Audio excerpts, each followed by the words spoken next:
ನಾನು ಅಮ್ಮಂಗೆ ಚಾಮುಂಡಿ ಬೆಟ್ಟಕ್ಕೆ ಹೋಗಿ 4 ತಿಂಗಳು ಮೇಲಾಗೈತೆ, ಹೋಗೋಣ ಅಂತ ಅಂದೆ. ಅದಕ್ಕೆ ನಮ್ಮ ಹೇಳಿದ್ರು, ನಾವು ಆಲ್ರೆಡಿ ಪ್ಲ್ಯಾನ್ ಮಾಡಿದ್ದೀವಿ ನಾಳೆ ಹೋಗೋದಕ್ಕೆ, ಹೋಗೋದಾ ಅಂತ. ಸೊ ಸರಿ ಆಯಿತು ಅಂದ್ಬಿಟ್ಟು ನಾನು ಬೆಳಗ್ಗೆ ಎದ್ದು ರೆಡಿಯಾಗಿ ಆಮೇಲೆ ಮನೆಯವರೆಲ್ಲರೂ ಚಾಮುಂಡಿ ಬೆಟ್ಟದ ಕಡೆ ಅಂತೂ ಹೊರಟು. ಸೊ ಹೊರಡುವಾಗ ಹಂಗೆ ಆನ್ ದ ವೇ ಅಕ್ಕಪಕ್ಕದ ಸಿಗೋಂಥ ವ್ಯೂಸ್ನ ನೋಡಿಕೊಂಡು ಮೇಲ್ಗಡೆ ಬೆಟ್ಟದ ಹತ್ರ ಅಂತೂ ಹೋದ್ವಿ. ಸೊ ಬೆಟ್ಟದ ಹತ್ರ ಹೋದಾಗ ಒಂದಷ್ಟು ಶಾಪಿಂಗ್ಸ್ ಲೈನ್ಸ್ನೆಲ್ಲ ನೋಡಿಕೊಂಡು ಅಲ್ಲಿ ಅದು ಇದು ತೊಗೋಬೇಕು ಅಂತ ಅನಿಸುತ್ತೆ.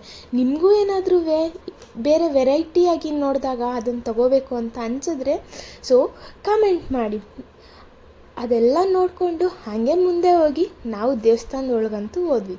ಆ ಕ್ಯೂ ಅಲ್ಲಿ ನಿಂತ್ಕೊಂಡು ಹೋಗೋಷ್ಟರಲ್ಲಂತೂ ನಮಗಂತೂ ಸುಸ್ತಾಗೋಗಿತ್ತು. ಬಟ್ ಏನು ಮಾಡೋದು, ಬಂದಿದ್ದೇ ದೇವ್ರ ದರ್ಶನ ಮಾಡಬೇಕಲ್ಲ ಅಂಥೇಳಿ ಆ ಕ್ಯೂನಲ್ಲಿ ನಿಂತ್ಕೊಂಡು ದೇವ್ರ ದರ್ಶನ ಮಾಡಿಕೊಂಡು ಈಚೆ ಬಂದ್ವಿ. ಸೊ ಈಚೆ ಬರೋಷ್ಟರಲ್ಲಿ ಲೇಟಾಗಿತ್ತು, ಎಲ್ರಿಗೂ ಹೊಟ್ಟೆ ಹಸಿತಿತ್ತು ಅಂತೇಳಿ ನಾವು ಅಲ್ಲೇ ಇದ್ದಂಥ ಫಾಸ್ಟ್ ಫುಡ್ಡಲ್ಲಿ ಊಟ ಮಾಡ್ಕೊಂಡು ಮತ್ತೆ ನಾವು ಅಲ್ಲಿಂದ ರಿಟರ್ನ್ ಹೊರಟ್ವಿ. ಸೊ ನಾನು ಅಲ್ಲಿಂದ ಡೈರೆಕ್ಟು ಬಸ್ ಸ್ಟ್ಯಾಂಡಿಗೆ ಬಂದು ಆಮೇಲೆ ನಾನು ಟ್ರೈನ್ ಕ್ಯಾಚ್ ಮಾಡಿಕೊಂಡು ಬ್ಯಾಂಗ್ಳೂರಿಗಂತೂ ರಿಟರ್ನ್ ಬಂದೆ.